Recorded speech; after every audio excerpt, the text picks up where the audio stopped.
प्रणाम, सलाम, जोहार, जय हिंद। आज हम बता रहे हैं ऑटिज्म, एडीडी, एडीएचडी। पहले हम जानेंगे ऑटिज्म क्या है, इसके लक्षण क्या है, कारण क्या है, निदान क्या है, थेरेपी क्या है और चिकित्सा क्या है।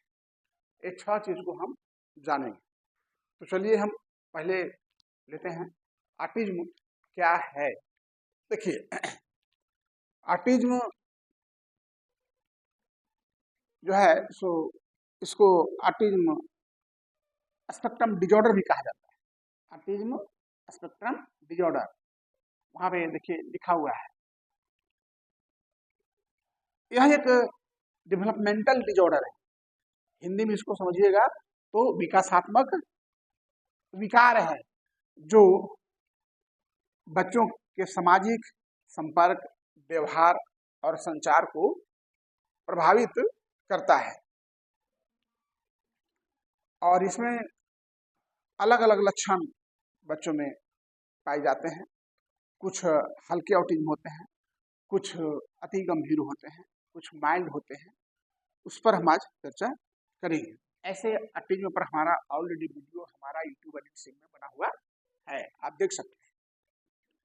तो सबसे पहले जानते हैं क्या है। ये तो फिनिश हो गया। तो यह क्या है? यह एक विकासात्मक विकार है, डेवलपमेंटल डिसऑर्डर है।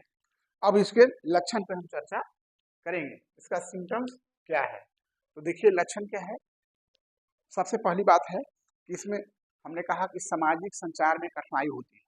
माने वो सामाजिक किसी से संपर्क जल्दी नहीं कर पाएगा, वो किसी से बातचीत नहीं कर पाएगा, आई टू आई कांटेक्ट नहीं हो पाएगा। माने कहने का मतलब है कि एक दूसरे से कांटेक्ट नहीं कर पाता है। व्यवहार में असमानता है। व्यवहार में असमानता है मतलब एक ही बात को बार बार बोलेगा, दोहराने वाली बात।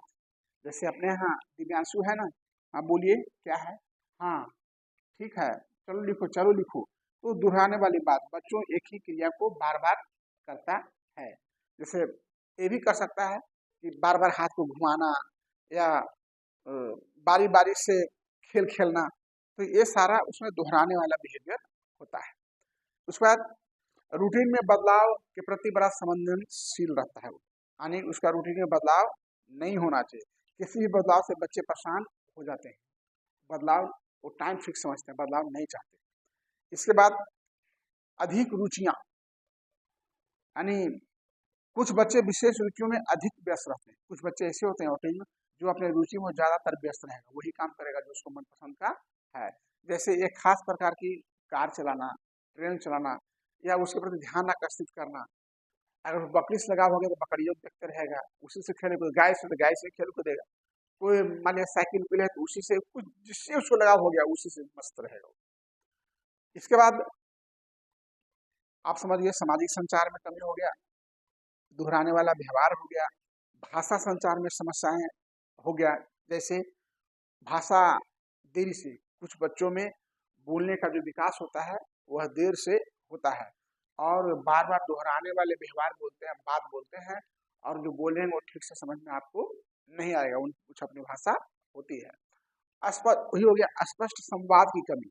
वो क्लियर रूप से आपसे बात भी नहीं कर सकता, न अपनी भावनाओं को व्यक्त कर सकता है।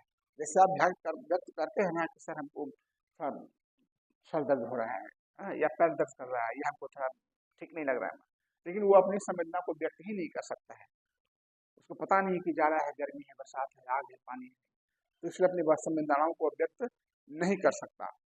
इसके बाद संवेदनाओं के प्रति अधिक या कम संवेदनशील होना। कुछ बच्चे ऐसे होते हैं जो अत्यधिक शोर, ज्यादा आवाज होगा तो उससे वो डरेगा, भागेगा, या फिर ज्यादा रोशनी में भी वो रात में के जाइए तो उसको अनकंफर्टेबल महसूस होगा। जब कुछ बच्चे इनका सामना करते अधिक उत्तेजित हो जाते हैं, मैंने खूब कस के अगर हल्ला में उससे बच्चा को ले जाओगे तो वो भी काफी उससे ज्यादा उत्तेजित हो जाएगा। अगर रोशनी में ले जाओगे तो रोशनी में ज्यादा एक्टिव हो जाएगा। तो इन सारे बच्चों में ये सारे लक्षण पाए जाते हैं। अब आगे तो क्या क्या लक्षण पाए जाते हैं हम लोग दोहरा देते हैं। सामाजिक संचार में कमी, व्यवहार में असमानताएं, भाषा संचार में असमय, दोहराने वाले व्यवहार बच्चों में होते हैं, संवेदनाओं के प्रति अजीब प्रतिक्रिया करते हैं। तो ये 4 मैंने आपको मुख्य रूप से बता दिया कि इसके लक्षण होते हैं। बाकी उसी में और अनेक सब आया है, जैसे अस्पष्ट संवेदना की कमी, भाषा में देरी, संज्ञाओं को व्यक्त करना, रूटीन में बदलाव नहीं, अधिक रुचियां में कमी, दोहराव वाले व्यवहार, ये सारी उसी में है। अब आगे हम बता रहे हैं आपको कारण, किस कारण से ऐसे बच्चे होते हैं, cause of autism children, autism के क्या कारण हैं। तो देखिए, इसका कोई एक कारण नहीं होता, इसके कुछ प्रमुख कारण शामिल हैं। ऐसा नहीं कि एक ही कारण होता है, इसका बहुत so many cause are there for the autism children. तो पहला क्या है, जेनेटिक डिसऑर्डर। ऐसा भी हो सकता है आपके पूर्व खानदान में है, आपके परिवार में, आपको नाना में, नाते में, या बाबा में, मामा में, दादा में हो, तो आने वाले पीढ़ी हो सकता है, या आपका बच्चा कैरियर हो सकता है, आने वाला अगला पीढ़ी को हो सकता है। मान लिया आपके पूर्वज में है ऐसा कोई नाना नाते में, हाँ, तो आपका बच्चा नहीं हुआ वैसा, तो आपका बच्चा कैरियर हो जाएगा, होने वाला हो सकता है उसका बच्चा हो, तो ये संभावनाएं भी बनी रहती है। इसके बाद मस्तिष्क का असामान्य विकास। देखिए, मस्तिष्क के कुछ हिस्से में असमानताएं अंशुलतरण के कारण भी ऑटिज्म बच्चे हो जाते हैं। जब माँ के गर्भ में बच्चे का ठीक से मस्तिष्क का विकास नहीं होता है, या जन्म ऑक्सीजन की कमी हो जाती है, तो इस कारण से बच्चे ऑटिज्म हो जाते हैं। पर्यावरणीय कारक, इन्वायरमेंटल फैक्टर। देखिए, गर्भावस्था के दौरान पर्यावरणीय कारक बहुत ही इंपॉर्टेंट है, इसलिए क्योंकि माँ का धूम्रपान संक्रमण का असर पड़ता है। माँ ऐसे वातावरण में रहती हो जहाँ मार पीट झगड़ा या दवा पीने का या फिर ड्रग्स लेने का, सिगरेट बीड़ी पीने का, तो इसका भी प्रभाव बच्चे पर बहुत काफी पड़ता है, जिससे कारण भी हो सकता है। तो ये इसके ऑटिज्म बच्चे होने के कारण है। अब इसका निदान क्या है, देखिए, निदान है इसका कि आप इसको बाल रोग विशेषज्ञ से मिलिए, जो उसको एक शब्द में क्या बोलते हैं, पेडियाट्रिक्स, है ना, चाइल्ड स्पेशलिस्ट, या मनोवैज्ञानिक से मिलिए, या नैदानिक मनोवैज्ञानिक से मिलिए, उनसे मिलिए, आपको बच्चे को क्या करना है बताएंगे, और बच्चों के विकास का मूल्यांकन करेंगे, यानी उसका एवोल्यूशन करिए, उसका विकास सही समय से हो रहा है या नहीं हो रहा है, यानी सामान्य बच्चों के प्रति हमारा बच्चा का विकास उस तरह से है या नहीं है। और व्यवहार विश्लेषण मूल्यांकन कीजिए, बच्चे का कुछ अनडिजायर्ड बिहेवियर तो नहीं है, तो उसका भी विश्लेषण करना होगा। और खास करके आपका एक DSM-5 है, DSM-5, देखिए DSM-5 जो है बड़ा इंपॉर्टेंट है। DSM-5 लिख लीजिए, DSM आप लिखिए, इसलिए DSM लिखिए क्योंकि यह शॉर्ट क्वेश्चन 1 नंबर का भी आ जाता है। DSM, diagnostic and aesthetics manual of mental disorder, D for diagnostic and statistical manual of mental disorder। यह DSM से आप टेस्ट कर सकते हैं बच्चे में क्या कमी है, क्या नहीं है, आगे क्या करना है। अब देखिए, इसका थेरेपी ऐसे बच्चों को थेरेपी बहुत जरूरी है, जैसे बिहेवियर थेरेपी, क्योंकि बच्चों में अनडिजायरेबल बिहेवियर होता है, तो उनको डिजायरेबल बिहेवियर में लाने के लिए उसमें आप जो है व्यवहार थेरेपी, व्यवहारिक चिकित्सा आपको बहुत काम आएगा। उसको हिंदी में एक शब्द में व्यवहार परिमार्जन बोलते हैं। आप अपने व्यवहार, बच्चों को व्यवहार परिमार्जन करिए, बिहेवियर मॉडिफिकेशन करिए। उसमें एक तकनीक जो ABA है, वो तकनीक क्या है भैया, ABA। ध्यान से देखिए, मैं जो बता रहा हूँ 1 नंबर क्वेश्चन में आ जाएगा, 1 नंबर क्वेश्चन में आ जाएगा ABA। ABA क्या है, ABA applied behaviour analysis, applied behaviour analysis.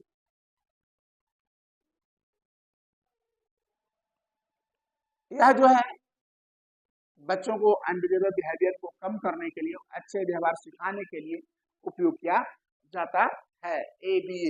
ABA पर भी मैं वीडियो बना हुआ है अनिल कुमार सिंह का यूट्यूब में, आप उसको देख सकते हैं क्या है ABA। अगर अभी फिर हम ABA बनाएंगे तो मुझे जो आगे पढ़ाना है फिर बताना संभव नहीं होगा। So that ABA applied behaviour analysis बच्चों के बिहेवियर को सुधारने के लिए बहुत उपयोगी चीज है ये। उसके बाद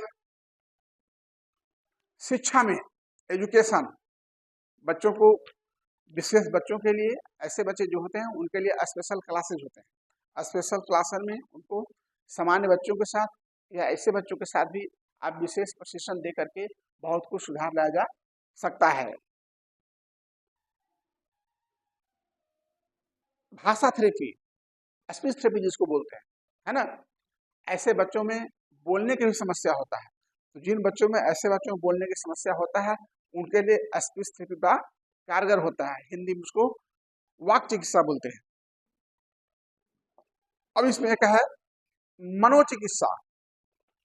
ये मनोचिकित्सा जो है आपका, चूंकि ऐसे बच्चों में मानसिक रूप से प्रॉब्लम होता है तो इनको भावनात्मक और सामाजिक समस्याओं को सामना करने में काफी कठिनाई होती है।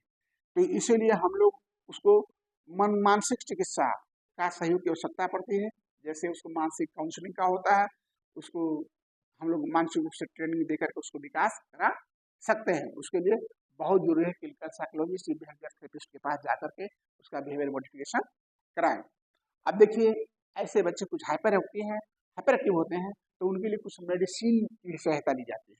तो उसके लिए हम क्या करेंगे, हम चिकित्सीय व्यवस्था में क्या है, कभी कभी कुछ लक्षणों को नियंत्रण करने के लिए हमको मेडिसिन की आवश्यकता होती है। जैसे बच्चा काफी हाइपर एक्टिव, मारपीट तोड़ रहा है, फुड़ रहा है, तो उस स्थिति में क्या होगा कि हमको चिकित्सक की सहायता लेना पड़ेगा, साइकेट्रिक की सहायता लेना पड़ेगा और सहायता लेकर कुछ मेडिसिन देना पड़ेगा उसको बिहेवियर को कम करने के लिए।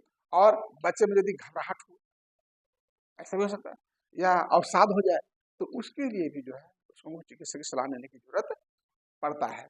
अब है ऑटिज्म से पीड़ित बच्चों के लिए सामाजिक सहायता।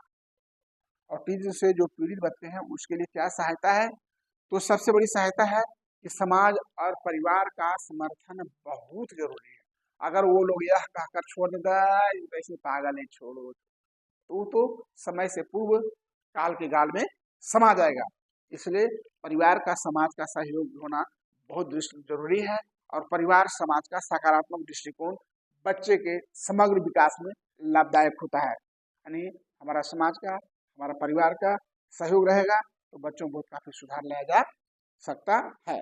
वैसे ऑटिज्म वाले बच्चे सही समय पर उनका उपचार हो जाए, उनका समर्थन मिल जाए, उनकी चिकित्सा हो जाए, उनका बिहेवियर मॉडिफिकेशन हो जाए तो ऑटिज्म बच्चे भी समान जीने के योग्य बन सकते हैं। जय हिंद।